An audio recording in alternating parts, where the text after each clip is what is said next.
Good Taco Tuesday morning, friends. Mark Holmes here, of course, with my buddy Cowboy Joe Boo, as well as Joe Bear in the house. And as always, I want to thank you all for watching, commenting, subscribing, and being part of the Joe Boo Sports Report. Without you guys, as well as you ladies, you know that this literally does not work. So let's get open for business here.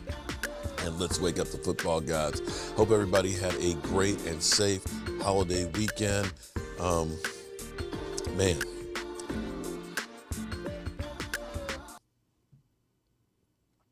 You know, I saw a clip, and I said this, I think, last night, but it's so true that things that end up getting NFL players, and it was either 4 or 5 things. Late night, drugs or alcohol, guns, women.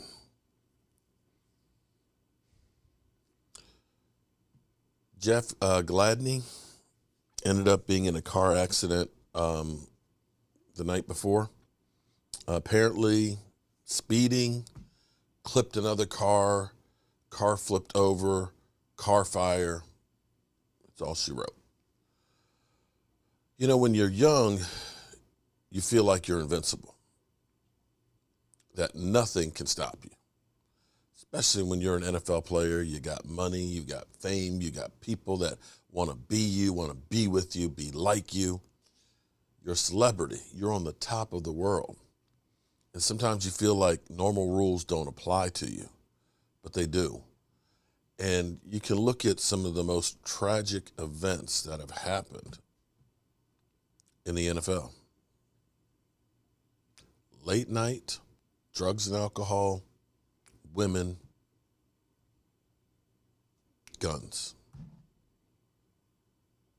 You can probably point to almost everybody who's been in trouble in the NFL, and they have at least one of those things. And you got to wake up. And that's not just football players, that's all of us. We all do things that we may have been fortunate to get away with and not have something tragic happen to us, but we all have to wake up. Texting and driving. And I've been guilty of that my damn self, but it only takes a second, just a second, for your whole world to change and come crashing down. And we need to start appreciating having life. Life is very, very precious. Your own and everybody that can be affected by you. So, with that being said, let's get on to the subject. Tomorrow is a big day in Cowboy land. The Cowboys, you know how they love money. Oh, they love some money. Tomorrow, the Cowboys get $10 million because of La'el Collins' release. $10 million to spend or not to spend, to go along with the $13.397 million that they have as well. 3.497. I get it. It's about $13.5 million, okay? So that'll give the Cowboys $23.5 million. Stephen Jones says we're not finished in free agency yet. You know, there is T.Y. Hilton out there. There's Anthony Barr. 2 places that you could look and say, Cowboys are light at linebacker. You can look at the rest of the defense and say, we're actually stocked pretty well. You know, we've got more defensive linemen than we can shake a stick at.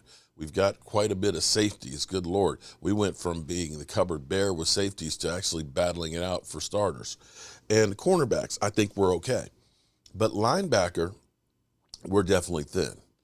And when you think about Michael Gallup, who's not going to be ready to start the season, seeing James Washington with tendonitis and a walking boot and things, you realize that wide receiver is another one of those areas that are thin. So maybe those 2 guys are the guys that they want. Of course, the Cowboys could really kind of go crazy and do something that's unexpected. You know, like the Cowboys have been basically faking us out that we're not going to spend any money, we're not going to do anything, lulling us to sleep, and all of a sudden, bam, they make a major move. Doubt it, but we can always dream. We can always dream.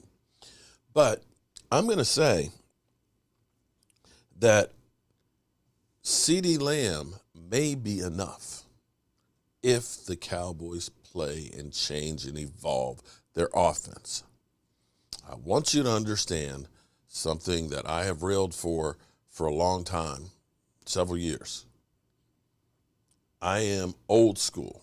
And see, a lot of people think when you say 12 personnel, they think of, we're just going to run the ball up the middle, because traditionally 12 personnel was a running formation. You got 2 tight ends to go with 5 offensive linemen. You'd have a fullback and a tailback in there, and you would pound the rock. Okay, that was 3 yards in a cloud of dust. But nowadays, with the tight ends that have evolved, and here's the big conundrum for the Cowboys.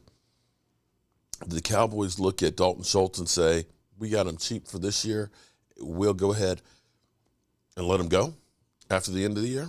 Or do we want to keep him for the long term?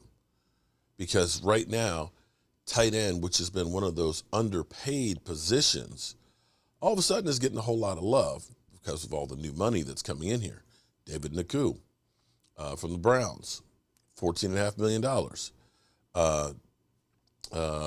The Raiders, Darren Waller, they're working on his contract. Guarantee you he'll be the highest paid tight end and will reset the market. And you'll see others that'll follow. So now you've got Dalton Schultz at $10.5 million. David Njoku, who had about 400 yards versus 800 yards, at 14.5. You got to say that that's where Dalton Schultz's contract starts from, 14.5. And here is my point on 12 personnel. Because again, for those youngins out there that think that, no, man, I want 3 wideouts and things.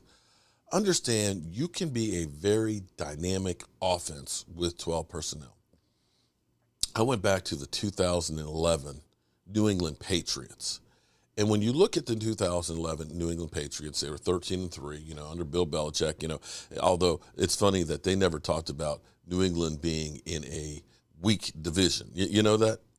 They never talked about that. And you think about the rest of the division, with Miami, Buffalo, and the Jets, that they had a cake ride every year. But, of course, the Cowboys, they get dinged for that one. But they dominated their division. But here's the thing.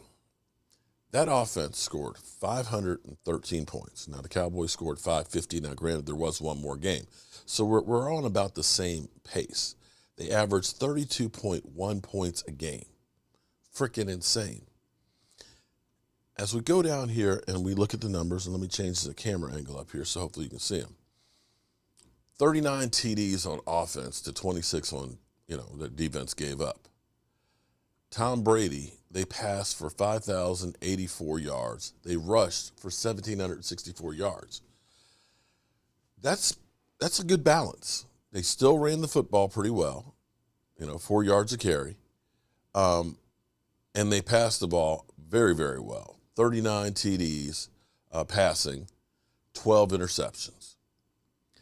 As we actually go down and look at who was making all these yards in the passing game, here's the thing that's amazing. Again, they use 2 tight end sets almost every down.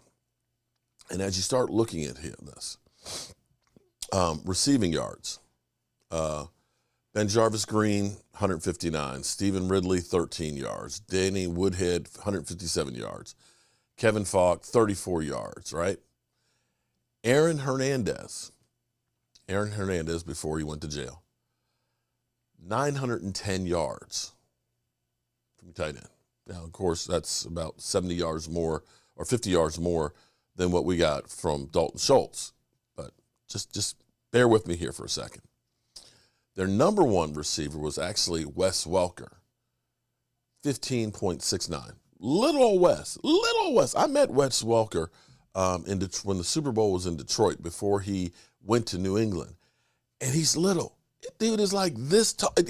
I was like, damn, is he a kicker? Little dude, but a beast, 15.69. Julian Edelman, 34 yards. But take a look down here at the number 2 receiver on that team, the Gronk, 1,327 yards. So between Aaron Hernandez and Gronk, they had 169 catches between the two of them. The tight ends were dynamic. You had more catches from the tight ends than I believe from the receivers. Deion Branch had 700 yards. Chad Johnson, 276 yards. You got the lion's share of your offense through your tight ends. Now, we know Dalton Schultz can catch the football. He's not a great blocker. But now, all of a sudden, you end up adding a second tight end. And see, here's the thing about tight ends and using that, using 12 personnel. It gives you the option to do so many things, especially when you have a dynamic player like a Tony Pollard. Tony Pollard, who is actually better outside of the tackles. Tony Pollard, who can actually catch the football. And when you have a Dalton Schultz who can catch the football, you can line up in a multitude of ways with those two tight ends, okay? You can end up using one of the tight ends as an H-back. You can end up using two tight ends opposite sides, tight end, so you can actually run the football. You can use motion and take one of the tight ends and bring him in motion, use him as a wham blocker, which means you're actually hitting the nose guard. And I'm going to tell you, as a nose guard, you hate those. You hate getting hit by a tight end who's coming in motion because you don't see it coming. It's literally like a missile, a cruise missile. You're just sitting there and all of a sudden, boom, you get blown up. But with a Jake Ferguson, a guy who can block, who was taught blocking, catch the football, blocking, catch the football. This gives you all kinds of options. And this is where you can line up and come out with this basic package. And when you have a CeeDee Lamb, and Lord help him if we were to get a Deebo Samuels, just saying. That would be the ultimate. You got everything you need. You need one dynamic receiver, and you need two outstanding tight ends.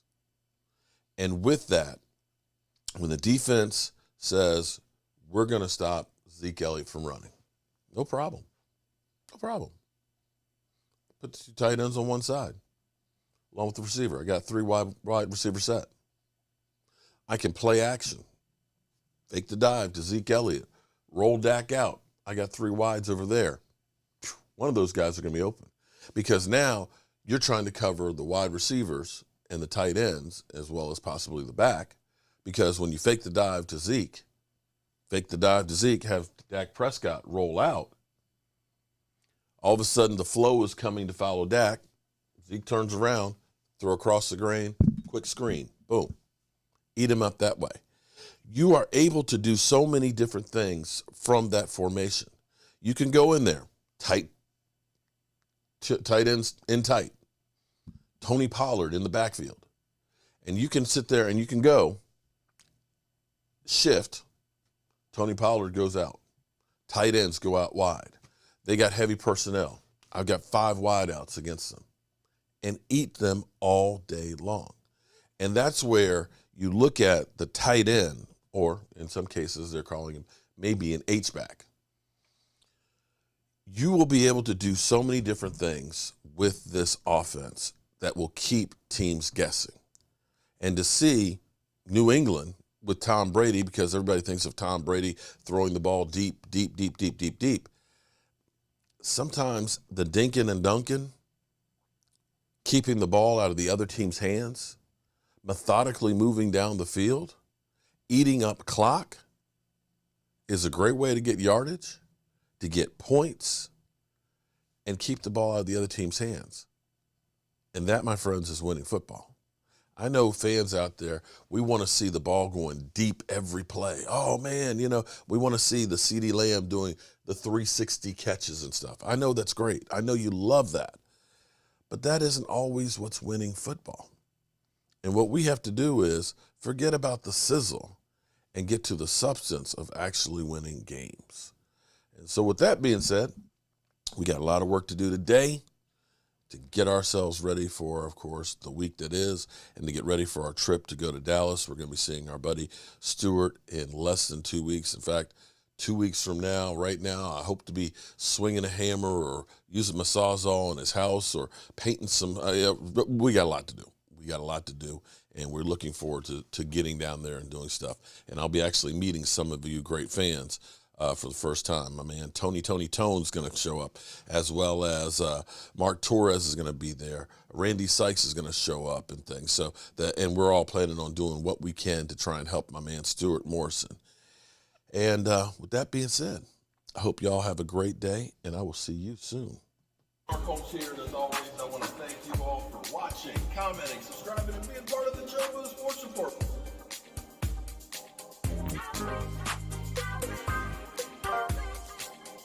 You did one hell of a job, and the only thing else I got to say is